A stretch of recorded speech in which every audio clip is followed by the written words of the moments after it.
우리 요한복음의 말씀을 계속 우리가 나누는데요. 이 말씀이 쭉 이어지고 있습니다. 무리들은 예수님을 계속해서 따라다닙니다. 그들의 필요를 본 예수님은요, 끝없는 긍휼로 그들을 사랑하셔서 그들에게 먹이시는 하나님의 사랑을 보여주십니다.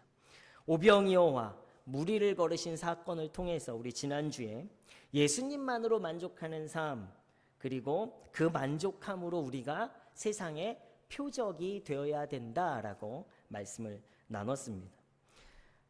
여전히 무리들이 표적으로 진정한 생명의 양식인 예수님에 대해서 깨닫지 못하고 예수님을 찾아다녀요. 여전히 예수를 정치적인 왕으로 삼으려는 자신들의 욕망을 품고 그 일을 행합니다. 오늘 말씀에 보면 예수님을 또 배를 타고 예수를 찾아다니면서 가버나움에 계신 예수님을 무리들이 찾아옵니다. 그럴 때에 예수님께서 그들의 찾음이 어떤 의미인지를 오늘 말씀하고 계시죠. 오늘 말씀에 보면 예수님께서 그들이 예수를 찾은 이유는 표적을 본 까닭이 아니요. 그 표적은 지난번에 말씀드렸죠. 오병이어의 기적을 나타내는 것이 아니라 이 기적을 통해 예수 그리스도가 참 생명의 주인 구원자이심을 알아야 하는데, 예수님을 찾은 것이 아니라 그들은 바로 썩을 양식을 찾았다라는 거예요. 오늘도 허기졌던 우리의 삶, 오늘도 하루하루 먹는 그 양식이 필요한 이들이 예수님을 찾은 까닭은 오늘도 우리에게 먹여주십시오, 빵을 주십시오라는 이유로 찾았다라는 거예요. 빵, 소유, 현재의 만족을 위해서 예수님을 찾았다라는 것입니다. 오늘 하루의 양식, 먹을 것, 우리에게 필요한 것입니다. 빵이라는 것, 떡이라는 것, 밥이라는 것, 우리 없어서는 안 되죠. 당연한 거예요. 절대적으로 우리에게 필요한 것입니다. 5천이나 되는 사람들의 수를 먹였는데 이 5천이나 되는 사람의 수가 중요한 것이 아니라 그들의 굶주림이 채워졌던 것, 이 수많은 사람들의 굶주림이 채워졌다라는 것은 엄청난 일이죠. 이러한 기적을 행한 사람을 통해 앞으로 이러한 허기와 굶주림이 없기를 바라면서 이들은 예수님을 찾아 나온 거예요. 더 이상 우리는 이 굶주림 가운데 있지 않아도 돼. 예수의 능력이 있으면, 그가 우리에게 베풀어주는 그 양식이 있으면 우리는 굶주림 가운데 안 놓여도 돼 라고 생각한 거죠. 그런데요, 그 5천이나 먹였던 거, 그 많은 그 빵, 그거를요 나 혼자 가지면 어떨까요? 너무 좋겠죠. 걱정 없이 살 수 있잖아요. 축적하면 더 좋습니다. 풍요로움과 포만감과 안락을 넘어서 이것으로 다른 쾌락도 누릴 수 있어요. 그래서 예수를 열심히 찾아다닌 거예요. 예수를 어떻게 해요? 더 남들보다 빠르게 찾으러 다닌 것입니다. 하나님의 복이 이런 것이 아닐까?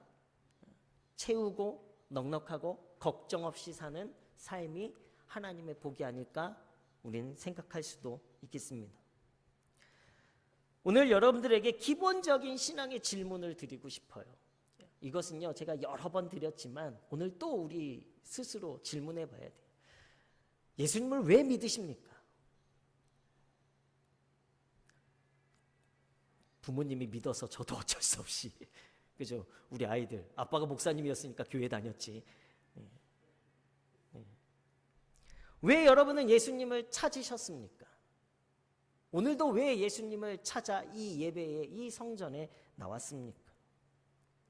예수님으로 만족하기 위해서 나온 것 아닙니까? 이 땅에 썩어질 빵을 위해서 우리는 예수를 찾는 것이 아니었을까? 복받기 위해서, 건강하기 위해서, 잘 살기 위해서, 우리 각자의 다른 이유들이 있지만, 그러나 결국 우리 모두는요 나의 필요를 채우기 위해서 예수를 찾고 있다라는 거예요. 그렇다면 오늘 말씀 가운데 예수님을 찾아다니는 무리들과 우리는 별 다른 차이 없는 사람들입니다. 예수님의 책망을 받는 사람들이. 예수님을 찾고 구하고 믿는다라는 것, 예수님을 예배한다라는 것, 이것이 정말 어떤 의미일까? 그리고 어떤 의미여야 하는가가 오늘 말씀 가운데 우리에게 주시는 의미예요. 예수님은요, 무리들을 향해 썩을 양식을 위하여 일하지 말고 영생하도록 있는 양식을 위하여 일하라 라고 말씀하고 계십니다. 빵을 얻기 위해, 소유하기 위해, 걱정 없이 살기 위한 썩을 양식을 위한 것이 아니라 영생하도록 있는 양식, 그 양식을 누가 주신다라고 하는 거예요? 하나님께서 주신 것이다. 그랬더니요, 이들이 표적을 구하죠. 모세가 광야에서 40년 동안 먹였던 그 표적. 그러면 우리 40년 동안 우리도 걱정 없이 살 수 있잖아요. 그 표적을 보여주세요. 여전히 썩을 양식을 구하는 거예요. 여전히 표적만을 구합니다. 영생하도록 있는 양식은 모세가 준 것이 아니라 그것은 누가 주신 것입니까? 하늘에서 하나님께서 주신 것이야. 하나님께서 인치신 자가 주신다. 그렇다면 또 질문하죠. 어떻게 해야 우리가 하나님의 일을 하겠습니까? 그랬더니 오늘 예수님께서 29절에 하시는 말씀이요. 예수께서 대답하여 이르시되 하나님께서 보내신 이를 믿는 것이 하나님의 일이니라. 하나님의 일이 뭐라는 거예요? 하나님이 보내신 이를 믿는 거예요. 여러분들은 다 하나님의 일을 하고 계신 줄로 믿습니다. 예수를 믿는 것이 하나님의 일을 하는 거예요. 바로 우리를 향한 하나님의 기대, 하나님께서 우리를 향해 원하시는 것, 우리가 어떤 거대한 봉사, 거대한 선교, 어떤 엄청난 일을 하는 것이 아니라 하나님께서 우리에게 원하시는 기대, 우리에게 하나님이 필요로 하시는 것은 바로 우리가 예수님을 믿는 거예요. 예수 자체를 구하는 것이 하나님이 원하시는 것이고 하나님이 우리를 향한 기대예요. 무리에 속한 사람들의 필요를 위해 예배하고 교회 나오고 봉사하는 것이 아니라 예수님만을 구하는 것, 예수님만을 의지하는 것, 이것이 하나님이 우리에게 원하시는 기대입니다. 예수 자체를 구하는 것이 하나님이 우리에게 바라시는 거예요. 날마다 이 예수를 통하여서 일용한 양식으로 먹고 마시는 것이 바로 하나님의 기대라는 거예요. 바로 성도의 삶은요, 주님을 향한 나의 기대, 빵을 주십시오, 건강하게 해주십시오, 굶지 않게 해주십시오, 미래에 두렵지 않게 해주십시오가 아니라 우리를 향하신 하나님의 기대를 채우며 살아가는 사람들이 성도예요. 예수님을 믿어라. 예수님을 보내주신 것은 바로 우리가 예수님을 믿기 원하시는 하나님의 기대 때문에 우리에게 예수님을 보내주신 거예요. 우리 문혜의 성도님들이 예수님을 믿는 하나님의 기대를 채우며 살아가시는 성도들이 되시길 예수 그리스도 이름으로 축원합니다. 이것이 하나님이 우리에게 원하시는 일이에요. 하나님의 일을 하는 우리들의 모습이에요. 에베소서 4장 1절에서 16절 말씀에 보면요, 사도 바울이 부르심에 합당한 삶을 살라 이렇게 이야기합니다. 하나님의 기대에 합당한 삶에 대해서 성도들이 어떻게 살아야 하는지 이야기하고 있는데요, 바로 예수 그리스도 안에서 성도들이 하나 되어라 라는 것을 이야기해요. 하나됨에서 이야기해요. 예수만으로 만족하고 예수만으로 충만하고 예수만을 원할 때에 성도들은요, 하나 되어질 수 있어요. 나를 드러내고 너를 드러내고 우리의 이야기들을 하나로 맞추는 것이 하나 되어지는 것이 아니라 내 생각이 있고 너의 생각이 있지만 그러나 그 모든 것을 내려놓고 누구의 생각으로요? 예수로 하나 되어지는 거예요. 이것이 하나님께서 우리를 향한 기대이십니다. 예수를 닮아가는 거예요. 예수를 믿기 때문에 우리 모두가 예수화 되어져 가는 것이 하나님의 기대예요. 머리이신 예수 그리스도로 인해 우리는 생명을 공급받는 것이고, 우리에게 주어진 다양한 은사들을, 우리에게 맡겨진 직분을 감당하게 하고, 세상 속에서 예수의 사랑과 그 진리를 드러내는 것이 그리스도의 몸으로 성장해가는 성도의 삶임을 에베소서에서 이야기하고 있습니다. 이것이 하나님의 기대에 합당한 삶이에요. 누구를 통해서요? 예수 그리스도를 통해서. 예수님을 믿는 것이 우리가 해야 할 하나님의 일이에요. 하나님이 우리에 대해서 기대하시는 거예요. 이것은 하나님의 필요예요. 하나님은 여러분들이 필요해요. 예수를 믿는 성도들이 하나님이 필요해요. 그 일을 행할 때에 생명의 떡이신 주님께서 우리의 삶을 이끌어 가시기에 우리는 영원히 줄이지 않고 영원히 목마르지 않게 하실 줄로 믿습니다. 믿는 자에겐 결코 줄이지 아니하고 영원히 목마르지 아니하리라. 그러나 결국에요, 예수님을 따라다녔던 무리들, 빵이 필요했던 무리들은요, 예수님을 다 떠났습니다. 하나님의 기대로 예수님을 믿는 것으로 나아가지 못했어요. 예수님을 믿는 일이 시작되어야 우리의 삶에 줄이지 않고 목마르지 않는 하나님의 역사를 경험하는 거예요. 믿음이 없으면 그 경험이 우리의 삶 가운데 일어나지 않아요.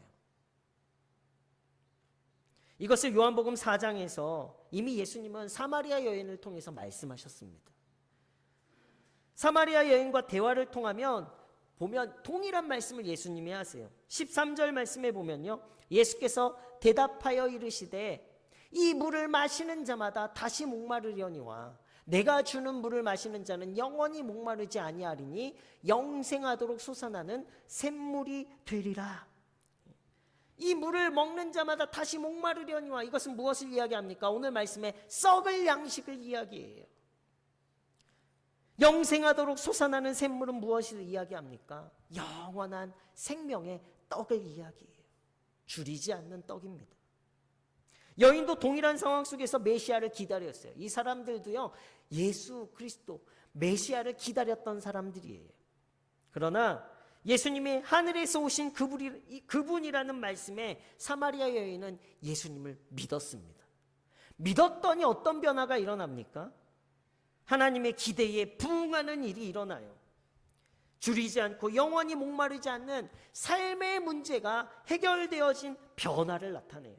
그게 무엇입니까? 물동이를 버려두고 동네로 들어가서 동네 사람들을 예수님께 초청하는 거예요. 동네 사람들 모두가 예수를 믿게 되었어요. 이것이 하나님의 필요예요. 우리를 향한 하나님의 필요는 여기 있어요. 우리가 예수님을 믿으면 그 믿음이 우리에게서 끝나는 것이 아니라 하나님의 일, 예수를 믿었기에 영원히 줄이지 않고 목마르지 않는 내 삶의 문제들이 해결되어지는, 그 삶의 문제들이 해결되어지니까 우리는 그 기쁨을 어떻게 해요? 이제 아직도 해결하지 못한 사람들을 향해 나아가서 그들에게 이 기쁨을 나누는 거예요. 이것이 하나님께서 우리에게 진짜 원하시는 필요입니다. 사마리아 여인만 구원하시려는 것이 아니라 그 여인의 믿음을 통해 그 동네가 구원받게 되는 거예요. 우리의 필요는 우리만을 채우기 위해 예수를 찾는 필요였다면, 하나님의 필요는요, 예수를 통해 우리가 먹고 마심으로 우리 안에 믿음과 의가 생겨요. 이 믿음과 의를 헬라어로는 체다카라고 이야기해요. 그 믿음과 의를 가지고 우리의 삶에 넘쳐나는 영생수로 흘러 넘치는 그 빵과 그 물로 말미암아 사회를 변화시킬 수 있는 거예요. 사회의 정의를 만들어가고 자비와 사랑을 통해서 하나님의 나라를 만들어가는 것이 하나님의 기대입니다. 그래서 체다카, 미슈파트 사회 정의, 그리고 라하밈 자비, 헤세드 사랑, 이것이 하나님의 나라를 이루어가는 요소들이 되어집니다. 우리 안에 예수만으로 만족하는 믿음과 의로 살아가고 여러분들의 주변 사회 속에서 정의와 자비와 사랑으로 평화를 만들어가는 사명으로 감당해 가시는 우리 믿음 있는 예수를 정말로 믿는 우리 문의 성도들이 되시길 예수 그리스도 이름으로 축원합니다. 예수가 영원한 생명의 떡이기에 예수를 믿는 그 믿음은요, 결코 우리를 줄이지 않게 할 거예요. 더 이상 줄임에 걱정하지 마십시오. 우리를 목마르지 않게 하실 거예요. 더 이상 갈급함에 걱정하지 마십시오. 이 모든 것들은 다 내려놓으시고 먼저 그 나라와 의를 구할 때에 우리의 삶에 더 영생하도록 풍성하게 채우시는, 더하시는 하나님의 복을 누리시는 우리 성도들 되시길 예수 그리스도 이름으로 축원합니다. 이것이 우리를 향한 하나님의 필요예요. 하나님의 기대가 우리에게서 시작되어질 때 우리 안에 더 이상 먹을 것과 마실 것에 대한 염려는 사라지게 될 것입니다. 나의 필요를 채우기 위해 예수를 찾는 것이 아니라 하나님의 필요를 채우기 위해 예수를 믿는 성도들이 되시길 예수 그리스도 이름으로 축원합니다. 우리 예배 계신 분들하고 인사하겠습니다. 예수를 믿읍시다. 다시 한번 예수를 믿읍시다. 그래서 하나님의 일을 합시다. 예수를 믿는 것이 하나님의 일을 하는 거예요. 이것이 하나님께서 우리에게 원하시는 하나님의 필요입니다. 나의 필요를 주님의 필요로 바꾸어가는 우리 문혜의 성도님들 되시길 예수 그리스도 이름으로 축원합니다. 우리에게 있는 믿음과 의를 가지고 우리 사회의 정의를 위해, 평화를 위해 자비와 사랑을 실천하여서 하나님의 나라로 만들어가는 하나님의 필요를 이루시길 바랍니다. 이것이 하나님의 필요와 우리의 필요가 하나 되어 그 나라와 의를 구하는 성도의 삶이에요. 이러한 성도의 삶을 이루어가시는 우리 문혜의 성도님들이 되시길 다시 한번 예수 그리스도의 이름으로 축원합니다.